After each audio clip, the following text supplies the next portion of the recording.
बंधु अंतिम तीर्थेश और द्वैन स्वामी के शासन में हम सही विराजते हैं। तीर्थंकर जैन की पीयूष देशना जिनेन्द्रवाड़ी मनुष्यों जगत कल्याणी। ये सर्वज्ञ शासन नमो सुशासन जयवंतो वेदराग सर्वर्ण संस्कृति। आचार्य प्रवर भगवत सकल कीर्ति स्वामी ग्रंथराय स्वासित रत्नावली में आत्मा के उस आलौकिक गुण की व्याख्या कर रहे हैं जिस गुण के अभाव में मोक्ष मार्ग प्रारंभ ही नहीं होता। मोक्ष मार्ग का प्रथम सोपान कोई है, प्रथम सीढ़ी है, उसका नाम सम्यक्त है। सम्यक्त जिसका सद गया है उसका ज्ञान और चारित्र्य पवित्र है। जिसका सम्यक्त नहीं संभला उसका ज्ञान चारित्र्य संभल ही नहीं सकता। मुमुक्षुओं, जैसे आप अपने शरीर के अंगों में नेत्र की रक्षा करते हो, कोई कण मेरे नेत्र में प्रविष्ट न हो जाए, इतना नाजुक अंग है कि मेरी दृष्टि नष्ट न हो जाए।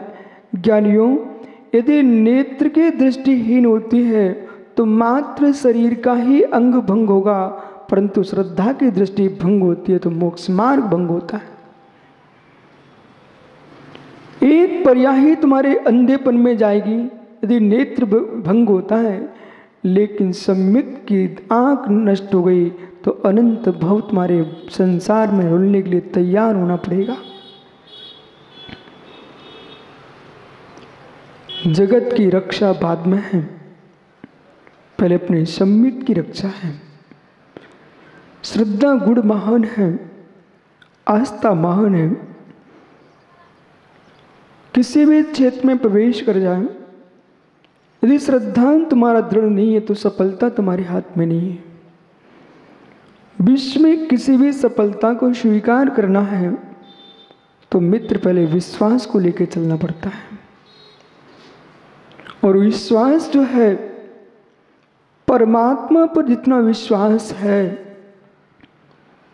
परमात्मा पर जितना विश्वास है, निज आत्मा पर उतना ही विश्वास करना पड़ेगा।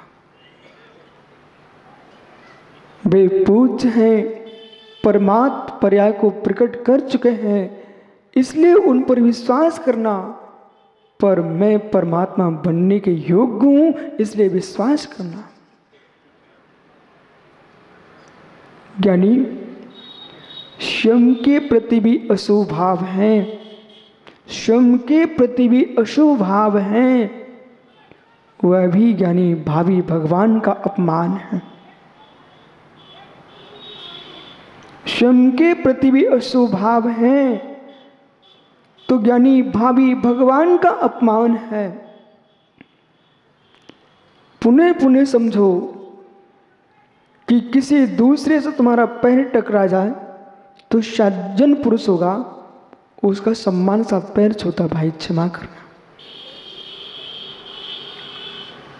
है ज्ञानी, दूसरे के शरीर से पैर का स्पर्श तेरा हो जाए तो उसका तू सम्मान रखता, क्षमा मांगता है। पर तू अपने चारित्र के पैर तोड़ रहा है, उसका कितना घोर अपमान कर रहा है, उससे क्षमा क्यों नहीं मांगता? अपनी श्रद्धा की आंख को फोड़ रहा है, उसके लिए तू क्षमा क्यों नहीं मांगता है?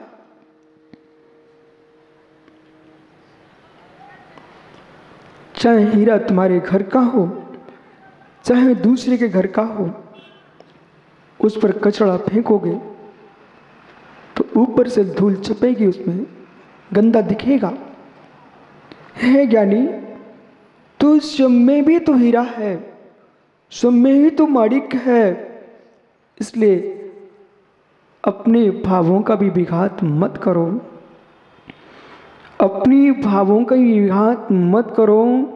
लोगों ने आपको ऐसा उपदेश देना प्रारंभ किया एक तरीके से अहिंसक बनाया और दूसरी तरीके से आपको हिंसक बना के खड़ा कर दिया।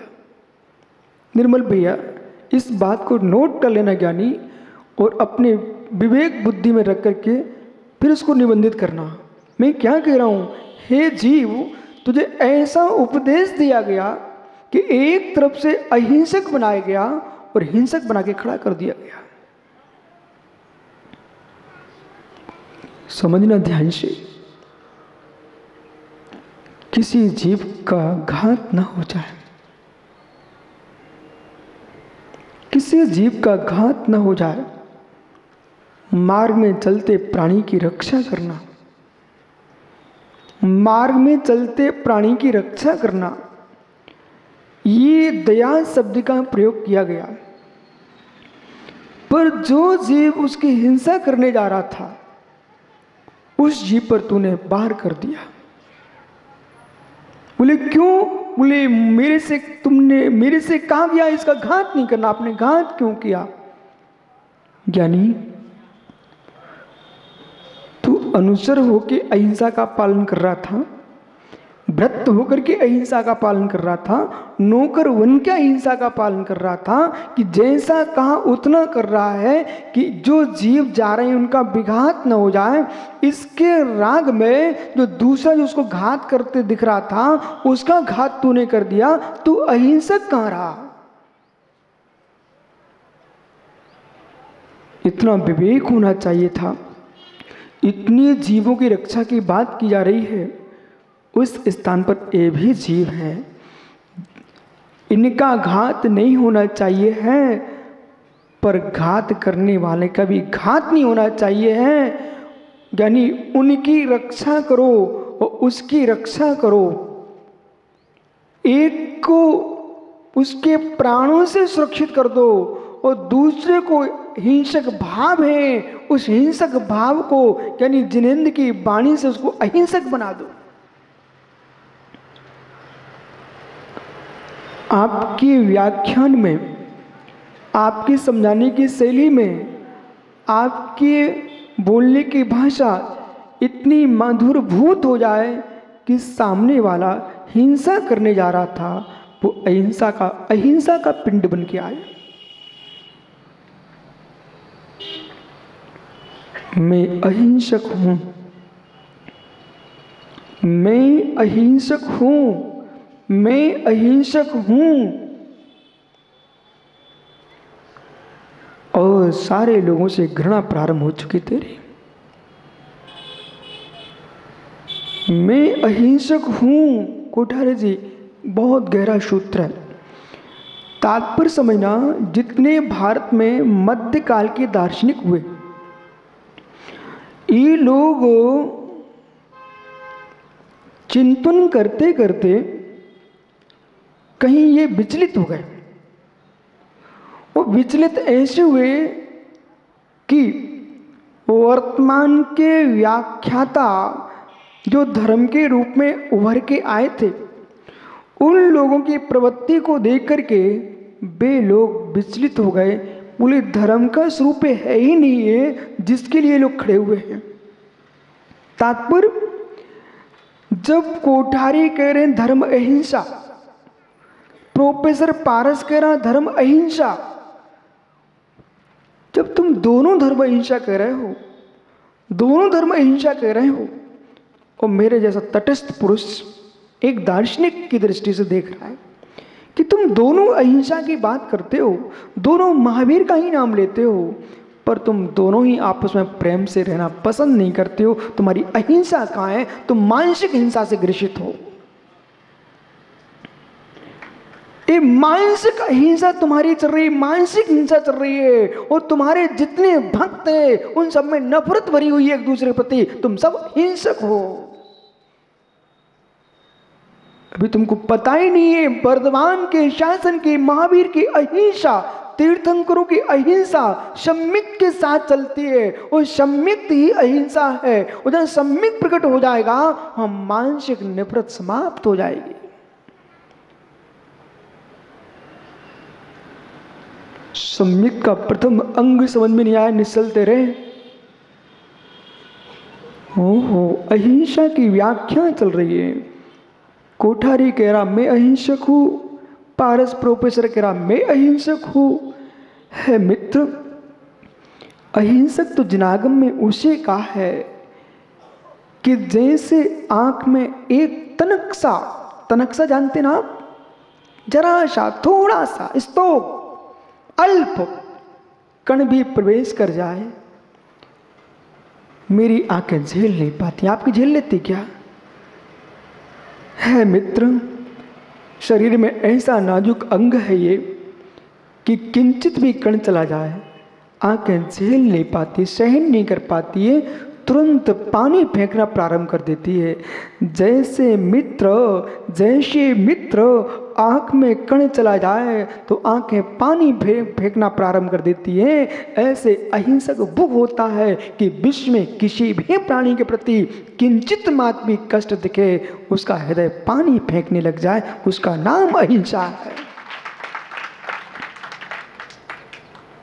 नहीं समझ पाए लोग अहिंसा को। अहिंसा में सारी क्रियाओं में संप्रदाय खड़े हो सकते हैं। अहिंसा के नाम पर कोई संप्रदाय नहीं हो सकता। वो अहिंसा के नाम पर संप्रदाय बनाता है वो हिंसक ही है।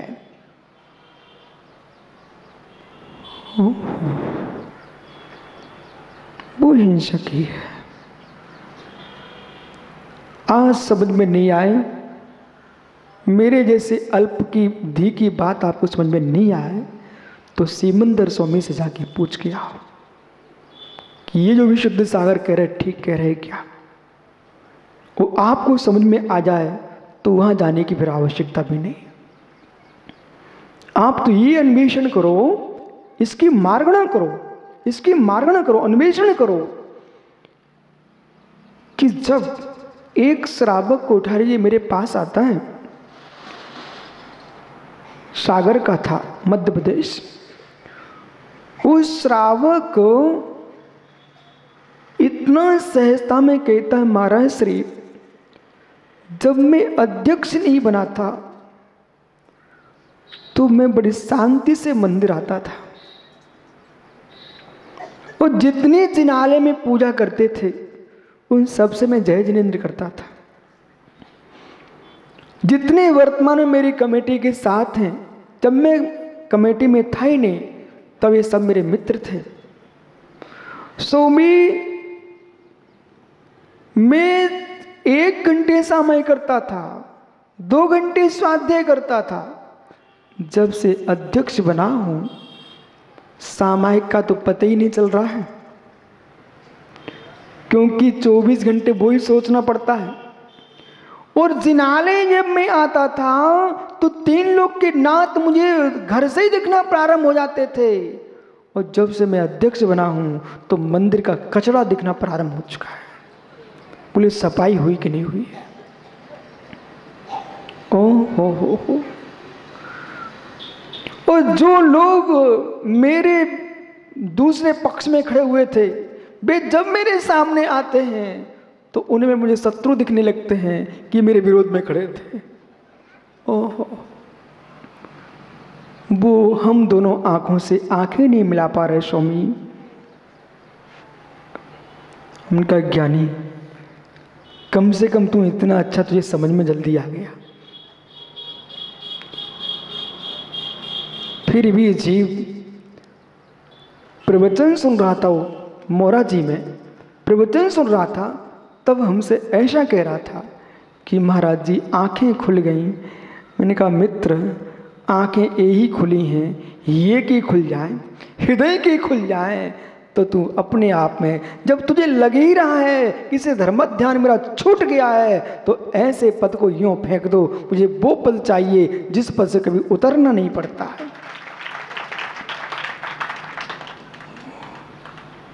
पर क्या करें, वो भी एक आनंद है। क्या करें, वो भी एक आनंद है। तो ज्ञानी उस आनंद को लेना है तो निज के आनंद को नहीं ले पाओगे। अपने अपने में अन्वेषण करो, अच्छा बहुत अच्छे से खोज करो। खोज करो। ज्ञानी, संप्रदाय का जन्म होते ही हिंसा का जन्म हो जाता है। आज उस परम अहिंसा की चर्चा करो, क्योंकि सम्यक के साथ अहिंसा की बात है। सम्यक रहित अहिंसा का पालन भी कर रहा है ना, तब भी मोक्ष मार्गी नहीं है। सम्यक रहित अहिंसा को पाल रहा है, तब भी मोक्ष मार्गी नहीं है। सम्यक सहित अहिंसा ही मोक्ष मार्ग है।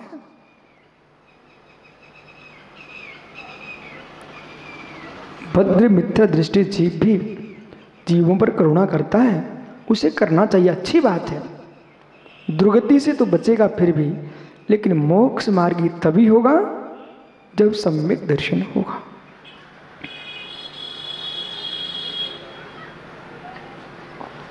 यानी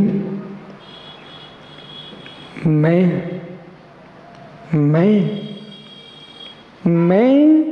और मेरा, मैं और मेरा। आप जाओ कोठारी पूरे देश में घूम के आओ मित्र, कितना ही कोई निष्प्रिय आपको मिल जाए, पर तुरंत प्रभावित मत होना उससे। थोड़ा उनके पास बैठना, और ज़्यादा गहरे हों तो 2-4 दिन लग जाएंगे उनके साथ। हाँ, मैं और मेरा, ये 2 शब्द आपको मिल जाएंगे। मैं और मेरा, मैं और मेरे के राग में जीव विश्व का नहीं हो पा रहा, अकेला रह जाता है। मैं और मेरे के राग में तो विश्व का नहीं बन पाता है, अकेला रह जाता है। मैं और मेरे छोड़ दे तो सारे तेरे हो जाए। मैं और मेरे के राग में तेरे कुछ ही रहते हैं, और जिसका मैं चला जाए वो मेरे चले जाए, उसके सारे परके उसके ही हो जाए। लंकेश के पास मैं मेरापन इतना विशाल था कि ज्ञानियों, 1-2 नहीं,